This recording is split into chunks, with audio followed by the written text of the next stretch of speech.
আজ মঙ্গলবার, ঘড়িতে বাজে সকাল 7টার মতো। সোমনাথের খাবার রেডি করছি, যেটা এখন খেয়ে অফিসে যাবে। তোমরা জানোই প্রথমে সকালের দিকে আমি একটু সবজি ডাল, সবজি দিয়ে ঝোল আর একটু শাক ভাজা বা তেতো এই টাইপের খাবার দিয়ে ওকে খাইয়ে অফিসে পাঠাই। আর অফিসে যাই যখন, তখন একটা প্রোটিন দিয়ে দিই, হয় মাছ, মাংস, ডিম আর রাইস, মানে কারি একটা থাকে আর রাইস থাকে। এটা ওর জন্য সুবিধা হয় দুপুরবেলাতে অফিসে লাঞ্চটা করতে। এখন তাড়াহুড়ো করে এটা করে নিচ্ছি, কারণ আজকে আরমান বেরিয়ে যাচ্ছে, ইন্ডিয়া চলে যাচ্ছে, তো ওর সাথে দেখা করে তারপর ও অফিসে যাবে। সোমনাথ অফিসে বেরিয়ে গেছে, দেখা করে আমি আরেকটু সময় আছি, একেবারে সি অফ করে উপরে যাব।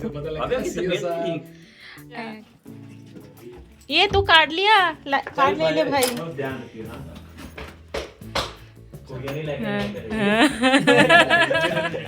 पराई लड़कियां घर में नहीं आनी चाहिए, बहुत मारूंगा।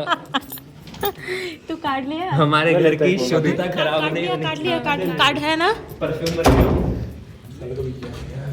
वेटिंग एरिया में जाके ना मैं करवा।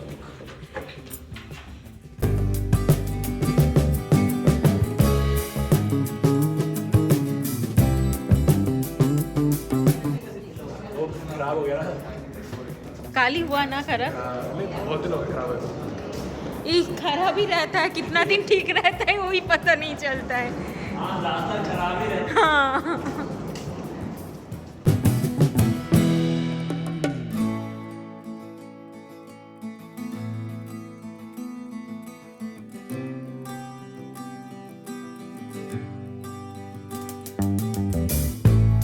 যাওয়ার সময়টা খুব ইমোশনাল করে দিয়েছিল আরমান। বলছে যে বাড়ি যাচ্ছি, আনন্দ হচ্ছে ঠিকই, কিন্তু ভাইয়া ভাবি তোমাদের সাথে দেখা হবে না এই 2 মাস।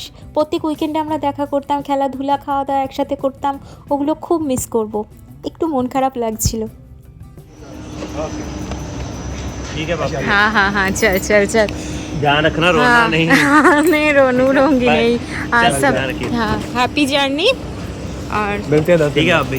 अरे रोना नहीं है आप, ठीक है। हाँ बस चल बाय।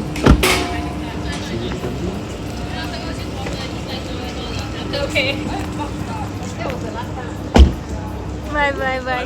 চলো, 2 মাস ও এখন বাড়ির খাওয়া দাওয়া করুক, মজা করুক, আনন্দ করুক। দুগ্গা দুগ্গা। গুড মর্নিং এভরিওয়ান, কেমন আছো তোমরা সবাই? আশা করি সবাই তোমরা খুব ভালো আছো আর আনন্দে আছো। আমরাও বেশ ভালোই আছি। আমি শান্তনী, আমার নতুন একটা ব্লগে তোমাদের সবাইকে স্বাগত জানাই। এখন সৌমিকা, আমি আর মধুমিতাদি 3 জনে আজকে লাঞ্চের কথা আছে বাইরে। 3 জনে মিলে আজকে লাঞ্চ করব, তাই জন্য একটার সময় টাইম দেওয়া আছে, একটা রেস্টুরেন্ট বলা আছে, থাই রেস্টুরেন্ট, সেখানে যাব। চলো।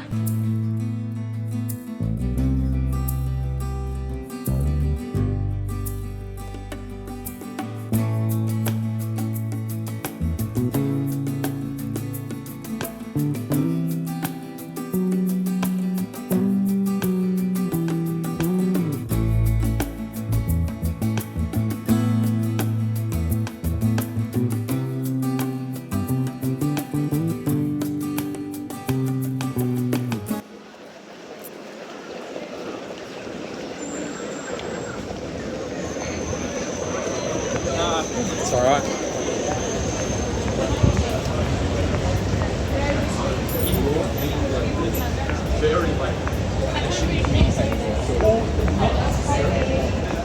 আর এই গলিটার মধ্যেই রেস্টুরেন্টটা পড়বে। গলিটাতে কোনোদিন আসিনি। ফিশ বোল, রেস্টুরেন্ট আছে, ফিশ বোল। সিটি লাইব্রেরি, কোকো ব্ল্যাক,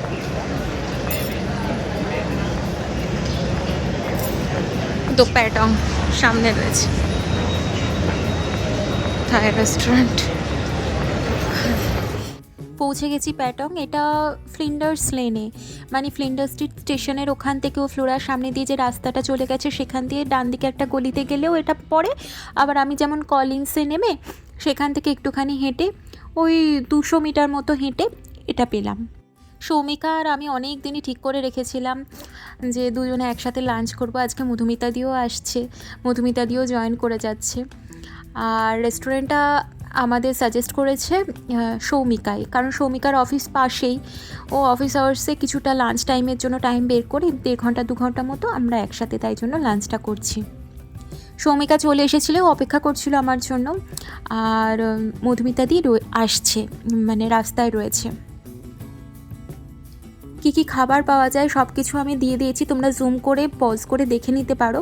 $18.9 কারি আর রাইস এই জাতীয় খাবারগুলো সুন্দর পাওয়া যায়। তো আমরা 3 জনে 3 রকমের খাবার অর্ডার করলাম। মধুমিতাদি এক রকমেরই খাবার খায়, সেটা হলো যে থাই চিকেন, যে গ্রিন চিকেন, আর তার সাথে রাইসের যে কম্বিনেশনটা থাকে সেইটা, তোমরা আগেও ব্লগে দেখেছো। আর আমি নিলাম একটা চিকেন কিমা দিয়ে হয়।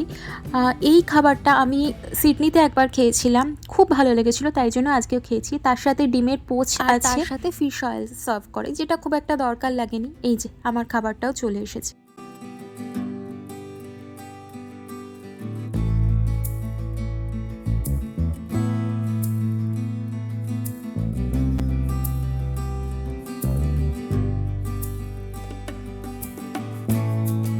আর সৌমিকা নিয়েছিল প্যাড থাই নুডলস, এর মধ্যে প্রন ছিল, চিকেনও ছিল বোধহয়, ঠিক খেয়াল নেই, একটু ছিলই। 3 জনে 3 রকমের খাবার। প্রথমে আগে আমরা একে অন্যের খাবারগুলো আগে টেস্ট করে দেখে নিচ্ছি। এটা আমি যেমন গ্রিন চিকেন রাইসটা আগে দেখলাম, বেশ সুন্দর খেতে। প্যাড থাই নুডলসটা একটু মিষ্টি মিষ্টির দিকে, বেশ ভালো খেতে। তবে আমার খাবারটা আমার নিজের বেস্ট লেগেছে। আর আমার এই খাবারটা কেন ভালো লাগে, ওই যে পোচটা দেয়, হাফ পোচ থাকে, বেশ সুন্দর, ওইটা আমার খুব ভাল লাগে খেতে, দুটো মিক্স করে। ফিশ অয়েলটা আমার খুব একটা লাগেনি, ফিশ অয়েলটাতে আমার একটু নোনতার পরিমাণটা বেশি লেগেছে, তাই জন্য ফিশ অয়েলটা আমার অতটা দরকার লাগেনি। শুধু যে ডিশটা দিয়েছিল সেই ডিশটা দিয়ে সুন্দর খাওয়া গেছিলো। আর তার সাথে শশাও দেওয়া ছিল, একটু স্যালাড মতো ছিল, এটাও বেশ সুন্দর লাগছিল খাবারটার মধ্যে। এই দেখো, এইটা দেখে তোমাদেরও লোভ লাগছে না? আমার তো খুব ভালো লাগে।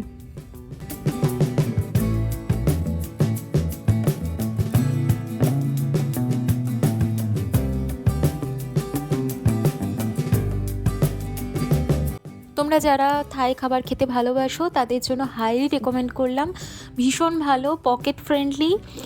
আর তোমার এটা হলো ফ্লিন্ডার্স লেনে টং রেস্টুরেন্টের নাম, অবশ্যই এসো। আসার সময় দেখলেই কলিন্সে নেমে আমি রাস্তাটা ক্রস করে সোজা এসেছিলাম, বাঁদিকেই পড়েছিল প্যাটংটা। এবার বাঁদিকেই রেখে প্যাটংটা সোজা এগিয়ে গেলে এটা সোজা চলে যাবে ফ্লিন্ডার্স স্টেশনের সামনের রাস্তাতে পৌঁছে দেবে। এখানে দাঁড়িয়ে আমরা একটু গল্প করলাম, তারপর সৌমিকা চলে গেল অফিসে, আর আমরা এলাম একটুখানি মায়ারে। মধুমিতাদি কিছু জিনিস দেখছিল, কিছু কিনছিল, কারণ মধুমিতাদির এখানে আর একটা বন্ধুর সাথে বিকেল 5টা নাগাদ দেখা করবার কথা। তো আমি একটুখানি মধুমিতাদির সাথে সাথ দিচ্ছি, এরপরে আমি বাড়ি চলে যাব। আমার তো একটুও পেটে খিদে নেই, কারণ দুপুর 2টো নাগাদ খাওয়া দাওয়া করেছি, বেশ অনেকটা হ্যাঁ বলে রাখি, রেস্টুরেন্টটাতে খাবারের কোয়ান্টিটি কিন্তু ভীষণ ভালো। মানে আমি খাবার নষ্ট করব না বলে পুরোটা খেয়ে নিয়েছি, কিন্তু খেতে বেশ সময় লাগছিলো। যেমন সৌমিকা খাবার খেতেই পারেনি, পুরোটা কমপ্লিট করতেই পারেনি, এরকম আর কি, কোয়ান্টিটিটা অনেকটা। তো এখন বাজে ওই 4টে মতো, মধুমিতাদি আর মধুমিতাদির বন্ধু চলে এসেছে। এই দা সালন বলে একটা ক্যাফে টাইপের রয়েছে ফার্স্ট ফ্লোরে, ওখান থেকে কফি আর তার সাথে একটু ব্রাউনি অর্ডার করলো, ওরা দুজনে বসবে। এখানে অনেক ধরনেরই খাবারের অপশান রয়েছে, যেমন স্নিচেল, বার্গার, স্যান্ডউইচ, এমনি ক্রোজো তো রয়েইছে, তার সাথে মাফিন রয়েছে, আর বিভিন্ন ধরনের কফি, আর হ্যাঁ ভাজা পোড়ার মতো জিনিসপত্রও রয়েছে, চিকেন বল, তারপরে চিকেন কাটলেট টাইপের যেগুলো ফ্রাই আইটেম, ওগুলোও রয়েছে দেখলাম। মধুমিতাদির বন্ধু চলে এসেছে, আমরা একটুখানি গল্প করে এরপরে আমি বেরিয়ে যাব।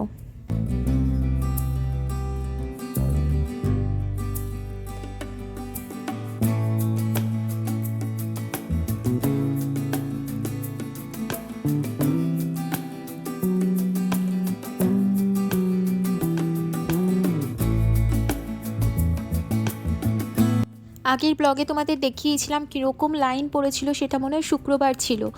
আর শুক্র, শনি, রবি এই মায়ারের সামনে যে ক্রিসমাস উইন্ডোটা খুলে দিয়েছে, সেখানে দাঁড়িয়ে দেখার সুযোগ থাকে না। আজ তো মঙ্গলবার, একদম উইকডে, তবুও লোকজন রয়েছে, কিন্তু সেই পরিমাণ ভিড় নেই দেখে আমি একটুখানি ক্রিসমাস উইন্ডোটা দেখতে ঢুকলাম। তবে রিফ্লেকশান হচ্ছে তো দিনের বেলা, তাই জন্য ভিডিওতে হয়তো ঠিক পরিষ্কার আসছে না, তবুও যতটুকু পারি তোমাদের জন্য তুলে ধরলাম। দেখি কোনো দিন রাত্রিবেলা এসে যদি এই রিফ্লেকশনের প্রবলেমটা না হয় আরও ভালো করে দেখাবো।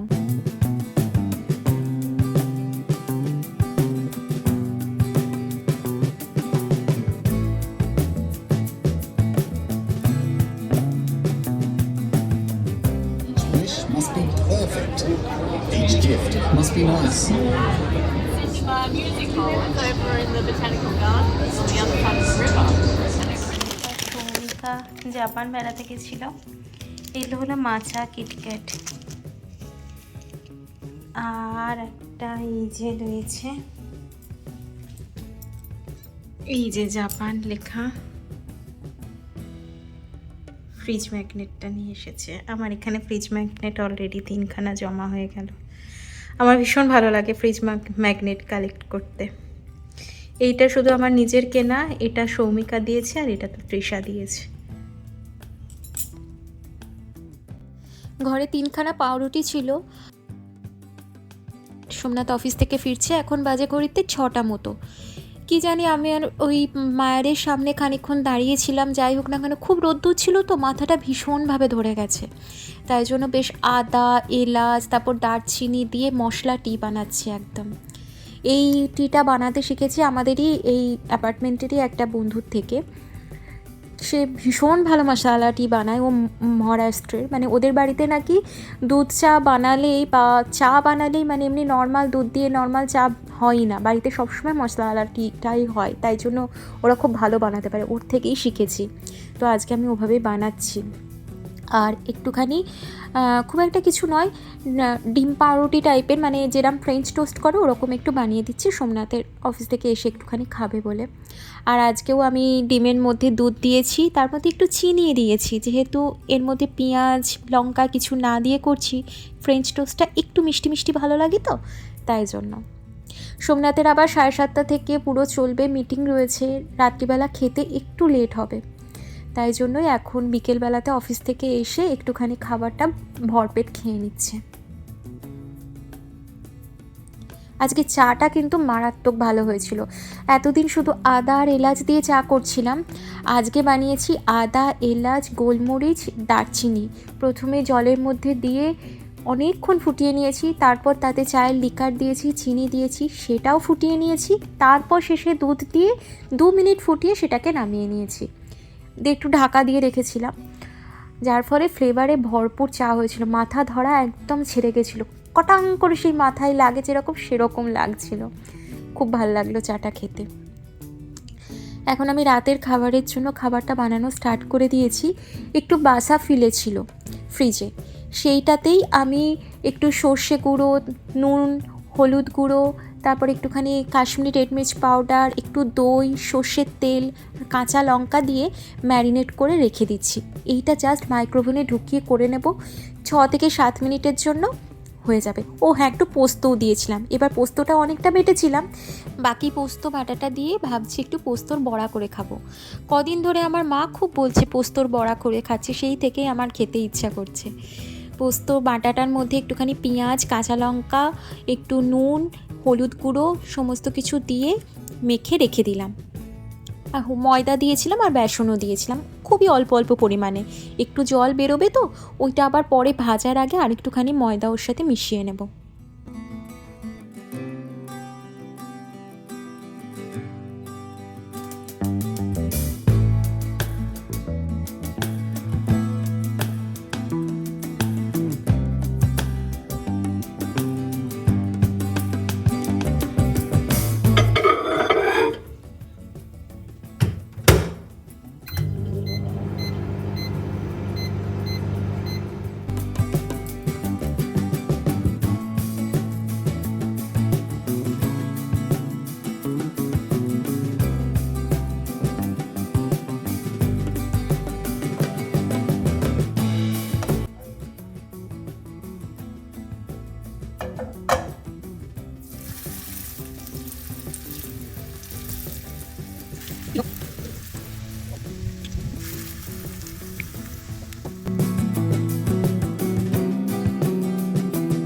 পোস্তর বড়া খেতে কে কে ভালোবাসো?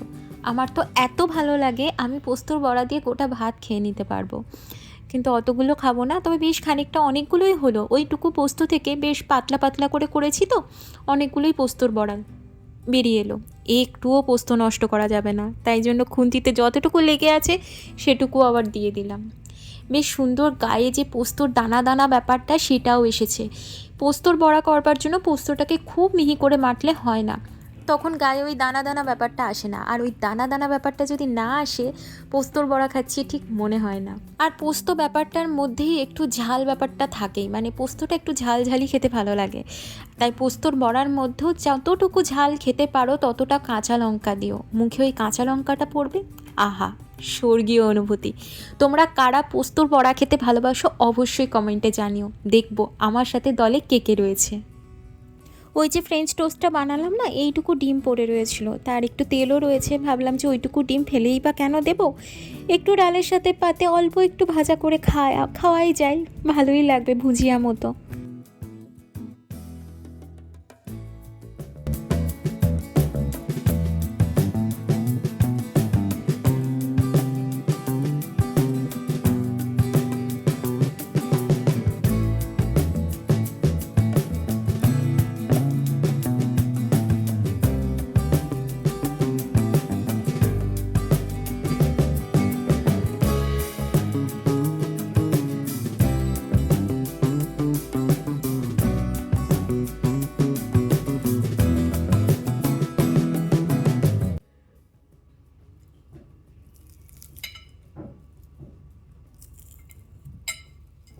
দেখেছো কীরকম মুচমুচে হয়েছে, সাউন্ডটা পর্যন্ত আসছে।